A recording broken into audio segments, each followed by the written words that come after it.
Ja, und somit herzlich willkommen zu einem neuen Reaction hier auf meinem Kanal. Heute schauen wir uns The Witcher 4 Unreal Engine 5 die Tech-Demo davon an. Das war im Zusammenhang mit dem Summer Game Fest bei der State of Unreal.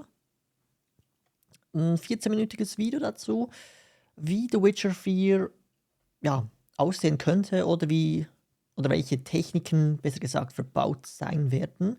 Sah ziemlich interessant aus und ziemlich gut. Von daher schauen wir uns das Ganze mal an. The Witcher auch eine Reihe, die ich eigentlich unbedingt mal spielen sollte, weil die Spiele ja echt gut sind oder sein sollen.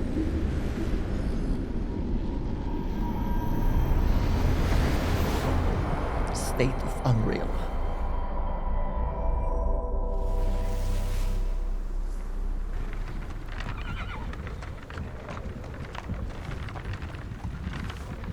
Technical presentation, no actual gameplay. Sehr wichtig zu wissen. Sleep is he, the ploughing plonker. Break me pearlies on this blasted pit-ridden tract.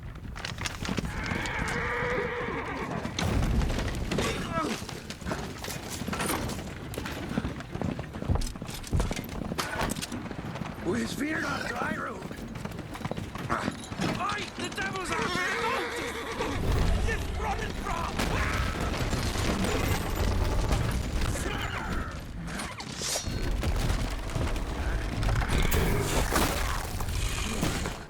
Let me out there, shield her.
Salt.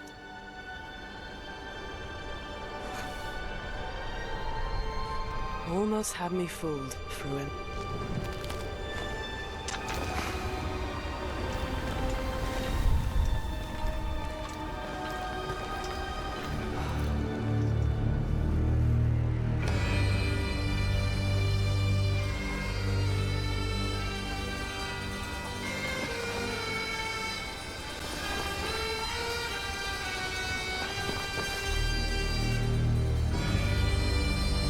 Erinnert mich ziemlich sehr an Skyrim.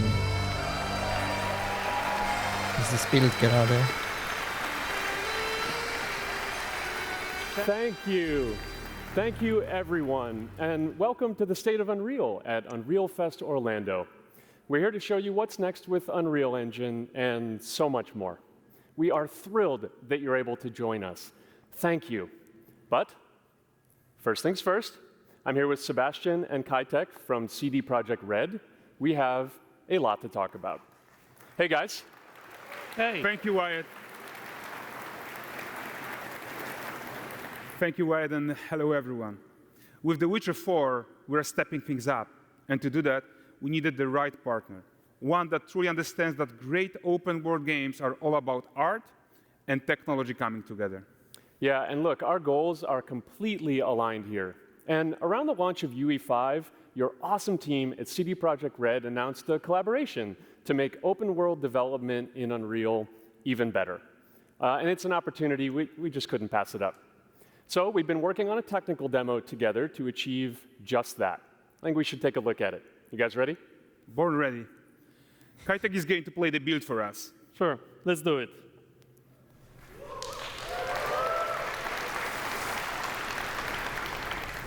This is a technological showcase set in the world of The Witcher 4. What you just saw and are going to see now is running on a standard PlayStation 5 at 60 FPS with ray tracing. So in the game, you'll be playing as Ciri, a professional monster. Und das wirklich auf der PlayStation 5, also auf der Standard PlayStation 5, in diese Grafik so läuft, ja, schwer zu sagen. Player, a witcher. She explores the world and hunts down monsters for coin. The region we are in is called Kovir, and you'll get to explore it in a game. Right now, Ciri is investigating a monster, and after gathering new clues, she is heading back to a nearby village. Der Umhang sieht echt gut aus. Alright everyone, meet Kelpie! Wie sich so mit Let bewegt. weeds be weeds, Kelpie. So just like Geralt and Roach, Ciri has her own loyal companion. We return to town. These two characters need to feel like one. Since you're gonna explore the world on horseback, riding needs to feel seamless, natural, and just fun. Yeah, and to support that, we're introducing multi-character motion matching in Unreal. So Ciri and Kelpie, they're perfectly synchronized when mounting from any angle and speed. And we also support root motion movement on Kelpie, so controlling her feels realistic and grounded. And there are also some really nice improvements to our Unreal Chaos Flesh Solver and these machine-learned deformations. So you've got realistic muscles moving and stretching under Kelpie's skin without compromising the performance there. Sich die Muskeln bewegen, man sieht's einfach. Das ist crazy. So let's leave Ciri behind for a second and talk about the world itself. So much of the Witcher world is natural, organic, especially Kovir with its dense forest and wild nature. Yeah, and wild nature is hard. And with nanite geometry, we've freed artists from so many of their old constraints. But we don't want to rest until everything we do in Unreal has that same spirit of freedom. There's always more work to do. And foliage is a huge piece of Diese ganzen Details nur hier in diesem einen Shot. Das ist crazy. Diese ganzen Bäume, Rinde, Baumstämme, Schnee, die ganzen verschiedenen Texturen von Gras, Büschen, Pilze, Moos. of that puzzle. So we are excited to introduce nanite foliage. And in order to achieve gorgeous foliage density everywhere, while still being memory efficient, fast to render, we believe that a new idea was needed. So instead of the same card approach we've been using for the past 20 years, artists should be free to take a nanite approach to foliage, modeling every single leaf and pine needle. And the old LOD tricks of the past, they needed a complete rethink. And in their place, it's a new adaptive voxel representation in nanite. It's volumetric, it's fully 3D, it is super fast to render. And these dense clusters of triangles turn into these cubes, which at a distance, they're no larger than a pixel, and they react to the changing light of our dynamic sun and our shadows, and they allow artists to render whatever amount of foliage is needed to achieve their vision without compromise. And no compromise means how ambitious we are when it comes to bringing our vision to life with incredible visuals. But more than that, together with Epic, we created faster way to load the world. We can now bring in more content more quickly for the smoothest possible experience as we fly down to catch up with Ciri.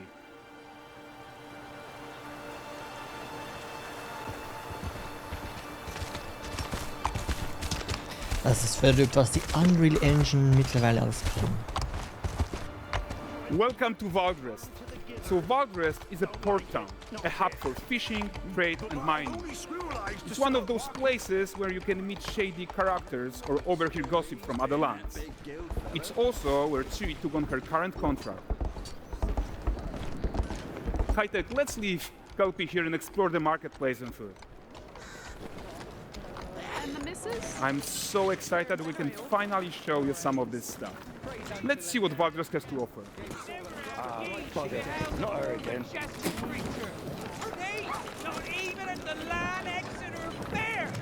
Now, 9 gazes while I present him with a Das fish, Fell von or the Bären. furry rascal will often wait. Oh. And a bear's weight grants good fortune. Witcher here, have they?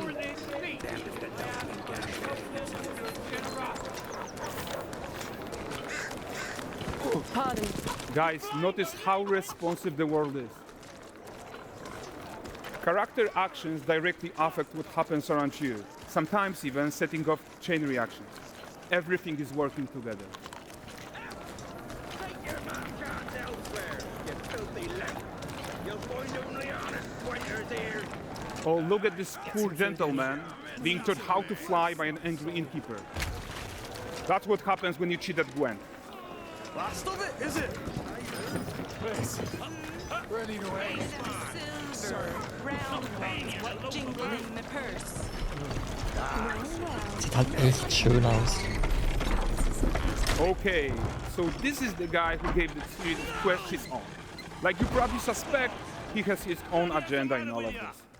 You're off your tits again, Wilfred. Get your ass up.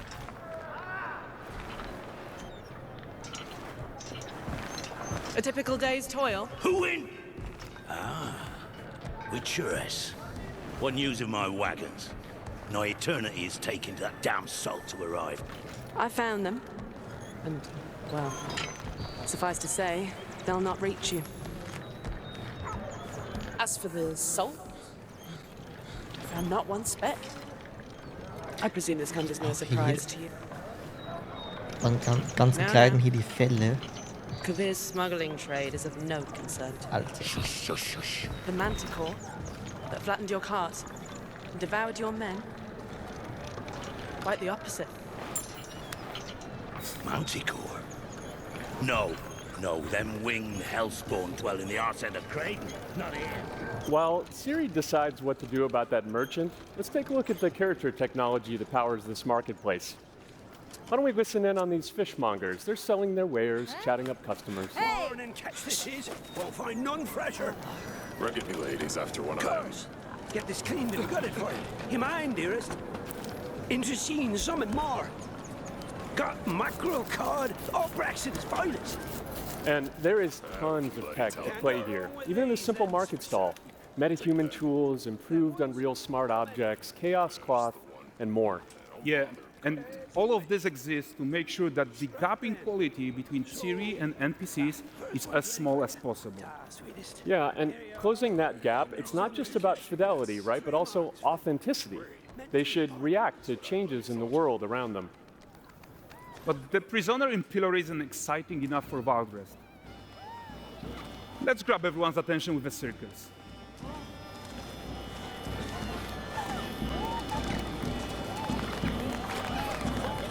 Okay, nice. But the great performance deserves a huge crowd though. Let's crank it up. Wenn sich Dinge verändern, verändert sich also eigentlich die ganze City. So you are seeing tons of optimizations here to many of Unreal's systems, including an entirely new Unreal animation framework, allowing us to fit easily in our 60 FPS budget, not just in rendering, but also with room to spare on the game thread. Over 300 animated skeletal mesh agents all going about their business.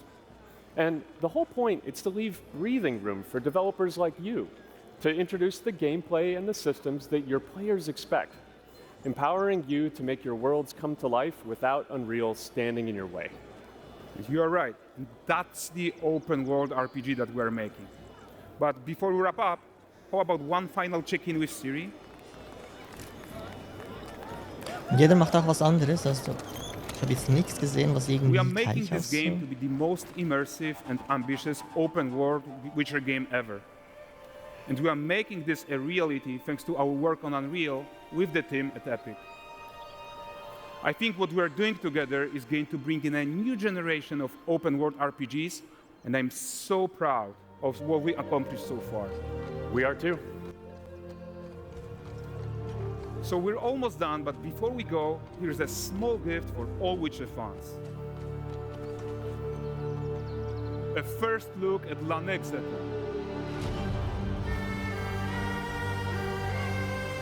Gut, kenne ich jetzt nicht, weil ich den dritten Teil nicht gespielt habe. Onward. Onward, Kelby. With what?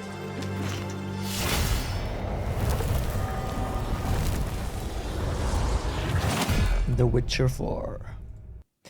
Das sah echt unglaublich gut aus. Es gibt auch noch ein anderes Video, was ein bisschen mehr ins Detail, also in die Tiefe reingeht. Da sieht man wirklich, wie zum Beispiel bei den Bäumen hier jede einzelne Nadel wirklich einzeln gerendert wird. Und wie die Bäume aufgebaut sind mit solchen Bauteilen, dass jeder Baum ein bisschen anders aussieht, aber trotzdem nicht zu viel FPS frisst. Also das, was die hier mit der Unreal Engine machen, ist echt verrückt. Wenn man natürlich ein Spiel entwickelt mit der Unreal Engine zusammenarbeitet, kann natürlich noch viel mehr entstehen, viel mehr angepasst werden auf das Game und dann eigentlich durch das Ganze eigentlich auch auf andere Games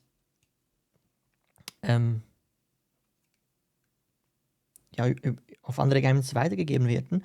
Die ganzen Techniken, weil hier werden ja echt Dinge eingebaut, die es vorher nicht gab. Von daher könnte The Witcher 4 wirklich echt interessant werden. Auch hier, wie alle NPCs plötzlich auf das Ganze hier reagieren und hinlaufen.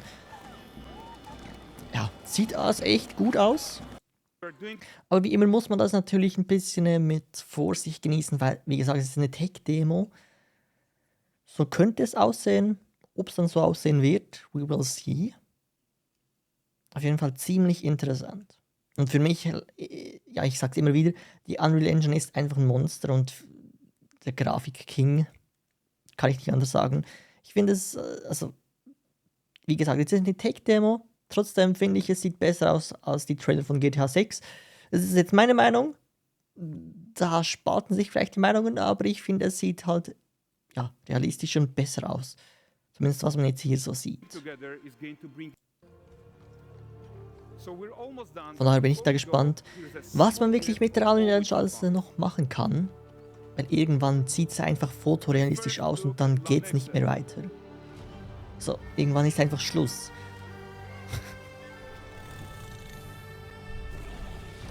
Weil es dann einfach so echt aussehen wird. Vor allem die Natur, einfach crazy. Nenite Foliage wird jetzt hier ja vorgestellt. Ich freue mich drauf, das wird sicherlich interessant werden. Wie gesagt, den dritten Teil muss ich irgendwann noch spielen. Ich habe so viele Spiele auf der Liste, die ich eigentlich spielen sollte. Ob das irgendwann alles möglich sein wird, I don't know. Aber ja, mal schauen. Das war's auf jeden Fall von diesem Video. Vielen Dank fürs Zuschauen und bis zum nächsten Mal bei einem anderen Video. Tschüss.